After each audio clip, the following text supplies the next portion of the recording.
Allu Arjun arrest పైన ఇంకా చర్చలు కొనసాగుతున్నాయి. రాజకీయంగా పాటుగా టాలీవుడ్ లో కూడా ఒకసారిగా ఈ చర్చలు ప్రారంభమైపోయాయి. ఏకంగా ప్రభుత్వం పైన పెద్ద ఎత్తున అందరూ కూడా మండిపడుతున్నారు. ముఖ్యంగా కావాలని రాజకీయం చేశారంటూ కూడా మాట్లాడుతున్నారు. ఈ నేపథ్యంలో మరొక ట్విస్ట్ నెలకొని మెగా వర్సెస్ అల్లు అర్జున్ గా ఈ వార్ నిజమేనా అనంటే ఎస్ అవుననే సమాధానం కనబడుతోంది. అల్లు అర్జున్ అరెస్ట్ పైన కనీసం పవన్ కళ్యాణ్, రామ్ చరణ్ ఎక్కడా కూడా స్పందించలేరు. నిన్న అరెస్ట్ అయిన నేపథ్యంలో ఒక్కసారిగా నాగబాబు, మెగాస్టార్ చిరంజీవి ఇద్దరు కూడా అల్లు అర్జున్ ఇంటికి వెళ్ళడం చూసాం. అల్లు అర్జున్ నివాసం దగ్గరికి చేరుకున్నట్టుగా చూసాం. ఆ తర్వాత పవన్ కళ్యాణ్ కూడా హుటాహుటిన ప్రభుత్వ కార్యక్రమం నుంచే మధ్యలోనే ఆయన బయటికి వెళ్ళడం, అక్కడి నుంచి హైదరాబాద్కి రావడం మనం చూసాం. కానీ వారు ఎక్కడ కూడా ట్వీట్ చేయకపోవడం, కనీసం మాట్లాడకపోవడం, ప్రస్తావించకపోవడం, కనీసం కలవకపోవడం పైన మరో చర్చ అయితే ప్రారంభమైపోయింది. ఎందుకంటే ఇక్కడ కష్ట సమయాల్లో ఉన్నాడు. డెఫినెట్గా జైలు వరకు వెళ్ళారు అని అంటే ఒక టఫ్ సిచ్యువేషనే. అటువంటి ఒక స్టార్డమ్ ఉన్న వ్యక్తికి, అది కూడా వాళ్ళ కుటుంబ సభ్యుడికి అటువంటి సమస్యలు ఉన్నప్పుడు వారు కనీసం స్పందించకపోవడం, రాకపోవడం, కలవకపోవడం, కనీసం ఒక మెసేజ్ ట్వీట్ రూపంలో కూడా తమ యొక్క సంఘీభావాన్ని మద్దతు తెలియజేయకపోవడం పైన ఈ వార్ నిజమనే ఒక బలాన్ని చేకూరుస్తోంది. అయితే ఈరోజు రానా బర్త్డే, రానా దగ్గుబాటి బర్త్డే. అయితే బర్త్డే గురించి రామ్ చరణ్ ట్వీట్ చేశారు. ఇక్కడ wishing my dearest Hulk Rana Daggubati a very happy birthday and wonderful year ahead. ఈ ట్వీట్ చేశారు. కానీ ఇంతమంది సినీ ప్రముఖులు వస్తున్నారు, నిర్మాతలు వస్తున్నారు, డైరెక్టర్లు వస్తున్నారు, ఇంతమంది కలిసి వెళ్తున్నారు, రాజకీయ ప్రముఖులు కూడా వస్తున్నారు, ఇంతలా రియాక్ట్ అవుతున్నారు. కానీ రామ్ చరణ్ తన కుటుంబంలో ఒకడైనటువంటి అల్లు అర్జున్కి ఈ స్థాయిలో, ఇంతటి స్థాయిలో కష్టం ఎదురైతే కనీసం ట్వీట్ కూడా చేయలేకపోయారా అంటూ అనేక విమర్శలు కూడా ఎదురవుతున్నాయి ఇక్కడ. అయితే నెల తర్వాత for the first time tweet చేశారు రామ్ చరణ్, అది కూడా రానాకి బర్త్డే విషెస్గా. కానీ అల్లు అర్జున్ గురించి ఎక్కడ ట్వీట్ చేయలేరు, కనీసం ఇంటికి వెళ్ళి ఆయన పరామర్శించలేరు. సో ఒక పొలిటికల్ సినారియో మధ్య మరోసారి మెగా వర్సెస్ అల్లు వార్ సంబంధించి నిజమైన రకంగా బలాన్ని చేకూరుస్తున్నటువంటి కొన్ని సంకేతాలు ఉన్నాయి. ఆ సిచ్యువేషన్లు మనకు కనబడుతున్నాయి. ప్రజెంట్ ఈ విషయం పైన మరోసారి టాలీవుడ్లో చర్చ కొనసాగుతోంది. అయితే పవన్ కళ్యాణ్, రామ్ చరణ్ స్పందించకపోవడం పైన అసలు ఏంటి, వారు ఎందుకు ఈ రకంగా వ్యవహరిస్తున్నారు, ఎందుకంటే కష్ట సమయాల్లో కనీసం అండగా ఉండాల్సింది కదా అంటూ వారంతా కూడా టాలీవుడ్లో మరో చర్చ అయితే ప్రారంభమైపోయింది. ఎస్, మరిన్ని అప్డేట్స్ మా ప్రతినిధి రవిచంద్ర అందిస్తారు. ఎస్ రవిచంద్ర, అసలు ఏం జరుగుతోంది? మెగా వర్సెస్ అల్లుగా ఈ సమయాల్లో కూడా ఇంకా ఈ వార్ నిజమేనా అంటే దానికి బలం చేకూర్చే విధంగా అల్లు అర్జున్ పవన్ విషయంలో రామ్ చరణ్, పవన్ కళ్యాణ్ తీరు కనబడుతోంది. ఏంటి అప్డేట్స్? కొన్ని అనివార్య కారణాలు, కొన్ని అనివార్య పరిస్థితుల వలన మెగా వర్సెస్ అల్లు ఒక ఇష్యూ నడుస్తుంది అనేది సోషల్ మీడియాకు ఒక బలమైన వార్తగా తయారైపోయింది. ప్రస్తుతానికైతే అల్లు అర్జున్ అరెస్టు నేపథ్యంలో మెగా హీరోల నుంచి ఎవరు కూడా ఆయన్ని సమర్థిస్తూ, ఆయనకి సంఘీభావం తెలుపుతూ ఇంతవరకు కూడా ట్వీట్ చేయకపోవటం, ఇంటికి రాకపోవటం అనేది ఒక ప్రధాన బలమైన ఆయుధంగా మారిపోయింది. రెండు కుటుంబాల మధ్య ఒక అగాధం ఉంది, వాళ్ళ ఇద్దరి మధ్య కోల్డ్ వార్ నడుస్తుంది అనేదానికి.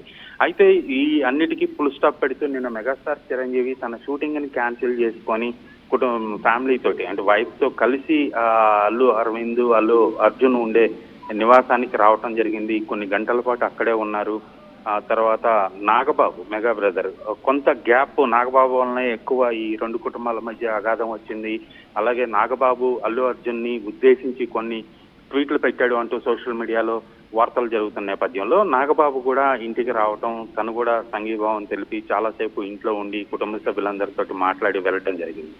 ఈ నేపథ్యంలో మెగా అల్లు కాంపౌండ్ల మధ్య అగాధం లేదు, వాళ్ళందరూ ఒకటే కష్టకాలంలో వాళ్ళందరూ ఒకరికి ఒకరు సహాయంగానే ఉంటారు అని మరోసారి ప్రూవ్ అయిందంటూ కూడా వార్తలు వచ్చాయి. అయితే పవన్ కళ్యాణ్ ఇంతవరకు స్పందించకపోవటం, పవన్ కళ్యాణ్ రాకపోవటాన్ని ప్రధానంగా ప్రస్తావిస్తున్నారు. పవన్ కళ్యాణ్ ఇప్పుడు డిప్యూటీ సీఎం హోదాలో ఆంధ్రప్రదేశ్లో ఒక అధికారిక హోదాలో ఉన్నారు. ఈ రోజు ఆయనకి చాలా ముఖ్యమైన అధికారులతోటి సమావేశాలు ఉన్నాయి, ప్రభుత్వ కార్యక్రమాలు ఉన్నాయి. వాటిని వాయిదా వేసుకొని హైదరాబాద్ వచ్చే అవకాశం లేనందువలన ఆయన ఫోన్లో మాట్లాడినట్లుగా తెలుస్తోంది. ఎందుకంటే పుష్ప సినిమా విడుదలకు ముందు టికెట్ రేట్ల పెంపు గురించి నిర్మాతలు వెళ్లి పవన్ కళ్యాణ్ ని కలిసి టికెట్ రేట్ల పెంపు విషయంలో సహకరించమని కోరారు. అలాగే పవన్ కళ్యాణ్ ప్రోద్బలంతోనే, ఆయన సూచనల మేరకే పుష్ప సినిమాకి అంత స్థాయిలో ప్రీమియర్ షోలకు కానీ లేదా టికెట్ రేట్ల పెంపు విషయంలో కానీ జరిగిందనేది అధికారికంగా మన అల్లు అర్జునే థ్యాంక్స్ చెప్పారు, డిప్యూటీ సీఎం కి థ్యాంక్స్ చెప్పారు, పర్సనల్లీ థ్యాంక్ యూ బాబాయ్ అంటూ కూడా చెప్పడం జరిగింది. ఎందుకంటే ఆయన సహాయంతో, ఆయన సూచనల మేరకే, ఆయన హెల్ప్ తోటే టికెట్ రేట్ల పెంపు అల్లు అర్జున్ సినిమా పుష్ప 2కి జరిగిందనేది అఫీషియల్ గా అల్లు అర్జున్ అనౌన్స్ చేశారు. సో రెండు కుటుంబాల మధ్య కొన్ని అభిప్రాయ భేదాలు ఉండొచ్చేమో కానీ కష్టకాలంలో ఒకరికి ఒకరు తోడుగా ఉంటారు, ఒకరి సంక్షేమం ఒకరి క్షేమం గురించి మరొకరు ఆలోచిస్తారు అనేది మాత్రం మరోసారి ప్రూవ్ అయింది.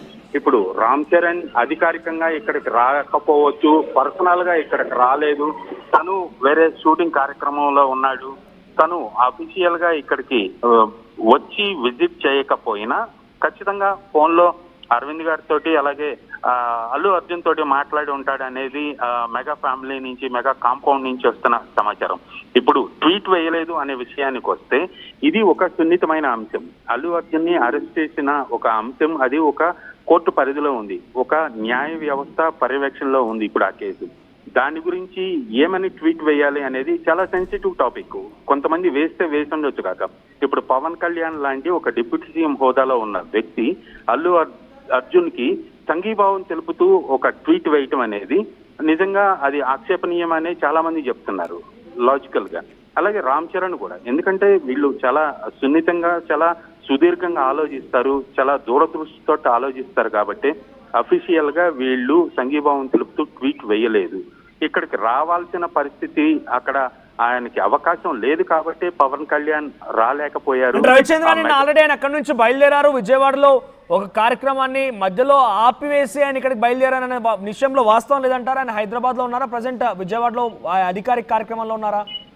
లేదు, నిన్నే ఆర్టీవీలో చెప్పడం జరిగింది ఆయన హైదరాబాద్ బయలుదేరుతున్నారు అని వార్తలు వస్తున్న నేపథ్యంలో మనం ఆర్టీవీలోనే చెప్పడం జరిగింది ఆయన రావటం లేదు, అధికారిక కార్యక్రమాల్లో ఉన్నారు, ఆయన హైదరాబాద్ వస్తున్నారన్న వార్త అవాస్తవం అని చెప్పడం జరిగింది. ఇప్పటికి కూడా ఈ రోజు కూడా మనం అఫీషియల్ గా చెప్పడం జరిగింది ఆయన అధికారిక కార్యక్రమాలు బిజీగా ఉన్నారు, కొన్ని శాఖల ముఖ్య అధికారులతోటి ఈ రోజు ఆయనకి సమావేశం ఉంది, విజయవాడలోనే ఆయన ఆ కార్యక్రమంలో బిజీగా ఉన్నారు అని కూడా చెప్పడం జరిగింది. సో పవన్ కళ్యాణ్ ఈ టాపిక్ లో అల్లు అర్జున్ కి సంఘీభావంగా ఒక ట్వీట్ వేయటం అనేది చాలా సున్నితమైన అంశం. అది ఆయన చేయకూడని పని కాబట్టి ఖచ్చితంగా అలా చేయలేదు. పర్సనల్ గా పవన్ కళ్యాణ్ లాంటి వ్యక్తి ఆయన అధికారంలో ఉన్నారు, ఆయన ఒక కీలకమైన పదవిని అనుభవిస్తున్నారు, పదవిలో ఉన్నారు కాబట్టి చట్టాన్ని డెఫినెట్ గా ఆయన పాటించాల్సిందే. అందులో భాగంగా ఇక్కడ కూడా ప్రభుత్వం చట్టం లోబడి ఆ రకంగా అరెస్ట్ చేసిందని భావించారేమో, కానీ ఆయనకు అక్కడ చేయకుండా వదిలేశారు. కానీ రామ్ చరణ్ విషయంలో ఏం జరుగుతుంది? రామ్ చరణ్ విషయం పైన కూడా కొన్ని విమర్శలు ఎదుర్కొంటున్నారు కాబట్టి గతంలో కొన్ని సందర్భాల్లో పరస్పరంగా ఇబ్బందులు ఉన్నప్పుడు అందరూ కలిసికట్టుగా పోరాడిన సందర్భాలు అనేకంగా ఉన్నాయి, కొన్ని ఉదాహరణలు కూడా మనం దాన్ని చూసుకోవచ్చు. సో అటువంటి సిచ్యువేషన్లో ఇప్పుడు ఇంతటి కష్ట సమయంలో జైలు వరకు కూడా వెళ్ళి వచ్చారు. కొన్ని క్షణాలు అయితే ఆయన ఖైదీ నెంబర్కు అలర్ట్ అయిపోయిన ఆయన భారత్లో కూడా వెళ్ళిపోయి జైలు ఊసలు లెక్క పెట్టాల్సిన పరిస్థితి, కానీ అంతలోనే బెయిల్ రావడంతో ఆయన బయట ఆగిపోయారు, ఈరోజు ఉదయాన్నే బయటకు వచ్చారు. అంత క్రిటికల్ పొజిషన్ వరకు కూడా అల్లు అర్జున్ వెళ్ళి వచ్చాడు అన్నప్పుడు వారు స్పందించడం లేదంటే ఇది మరింతగా మెగావర్స్ అల్లు అర్జున్ అల్లుగా వారికి బలం చేకూర్చేలాగా కనబడలేదు సిచ్యువేషన్. యా మనోజ్, ఇది ఒక సున్నితమైన అంశం. ఇందాక నేను చెప్పినట్లుగా ప్రభుత్వాన్ని తప్పుపట్టాలా, అక్కడ జరిగిన సంఘటనని తప్పుపట్టాలా, అక్కడ ఎవరు దోషులు, ఆ సంఘటనకు ఎవరు బాధ్యులు అనే విషయంలో చెట్టు ముందా విత్తు ముందా అన్న సామెత ఇప్పుడు గుర్తొస్తుంది. ఎవరిని తప్పు పట్టాలి? అక్కడికి వచ్చిన తండోపతండాలుగా వచ్చిన ప్రేక్షకులది తప్పు అనుకోవాలా, థియేటర్ యాజమాన్యం తప్పనాలా, అక్కడికి చాలా ఆనందోత్సాహాలతో అందరితో కలిసి వెళ్ళిన, అందరికి అభివాదం చేసిన అల్లు అర్జున్ది తప్పనాలి? ఎవరి తప్పు? పోలీసులు వాళ్ళ స్థాయిలో వాళ్ళు భద్రతా చర్యలు చేపట్టారు, వాళ్ళ అంచనాలకు మించి అక్కడ అభిమానులు హాజరయ్యారు, ఒకసారిగా తొక్కిసలాట జరిగింది. అది ఒక దుర్ఘటన. ఆ దుర్ఘటనని ఎవరిని తప్పు పట్టాలి? ఇప్పుడు అల్లు అర్జున్ ని అరెస్ట్ చేయటాన్ని తప్పు పట్టాలా, లేదా అల్లు అర్జున్ ని తప్పు పట్టాలా? ఈ సున్నితమైన అంశాన్ని డీల్ చేసే విషయంలోనే చాలా మంది సైలెంట్ అయిపోయారని చెప్పాలి.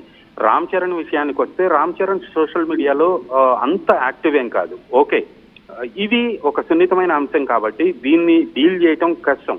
దీన్ని ఎలా ఆయన సోషల్ మీడియా ద్వారా అల్లు అర్జున్ కి విష్ చేస్తాడా, లేదా ప్రభుత్వ చర్యను ఖండిస్తాడా? ఇప్పుడు రానాకి బర్త్డే విషెస్ చెప్పాడంటే అది ఒక హ్యాపీ మూమెంట్ కాబట్టి అఫీషియల్ గా ఆయన ట్విట్టర్ ద్వారా ఆయన హ్యాపీ మూమెంట్ ని షేర్ చేసుకున్నారు, ఆయనతో ఉన్న అనుబంధాన్ని తెలియజేశారు, ఆయనకు విషెస్ చెప్పారు. అల్లు అర్జున్ విషయానికి వచ్చేటప్పటికి ఒక సున్నితమైన అంశం కాబట్టి ఇప్పుడు మెగాస్టార్ చిరంజీవి కూడా సోషల్ మీడియాలో చాలా యాక్టివ్గా ఉంటారు. కానీ ఈ విషయంలో ఆయన సోషల్ మీడియా ద్వారా ఎక్కడ స్పందించలేదు. పర్సనల్ గానే ఆయన రావటం జరిగింది అల్లు అర్జున్ ఇంటికి. అలాగే రామ్ చరణ్ కూడా మేబీ ఆఫ్ ది రికార్డ్ ఆయనకు ఫోన్ చేసి మాట్లాడి ఉండొచ్చు, లేదా అరవింద్కు ఫోన్ చేసి మాట్లాడి ఉండొచ్చు. ఆయన కూడా సినిమా షూటింగ్ లో అయితే బిజీగానే ఉన్నారు. ఆయన షెడ్యూల్ అంతా కూడా బిజీగా ఉంది కాబట్టి దీంట్లో తప్పు పట్టాల్సిన అవసరం లేదు అనేది మెగా ఫ్యామిలీ నుంచి వస్తున్న ఆర్గ్యుమెంట్. రైట్ చంద్ర, సో మొత్తం మీద మెగా వర్సెస్ అల్లు సంబంధించినటువంటి ఈ వార్ ఏదైతే ఉందో కోల్డ్ వార్కి సంబంధించి మెగా వర్సెస్ అల్లుగా ఉన్నటువంటి ఫ్యాన్ వార్కి మరింతగా బలం చేకూర్చే విధంగా కొన్ని సంకేతాలు కనబడుతున్నాయి. అటు రామ్ చరణ్ ఎట్టి పరిస్థితుల్లో కూడా ఈ విషయం పైన ప్రస్తావించకపోవడం, కనీసం ఇతర సెలబ్రిటీ లాగా ఇతర సినీ ప్రముఖుల్లాగా ట్వీట్ చేయకపోవడం, ఆ తర్వాత పవన్ కళ్యాణ్ కూడా నిన్న వచ్చారు బయలుదేరారు విజయవాడలో అన్న దాంట్లో ఎటువంటి వాస్తవం లేదు.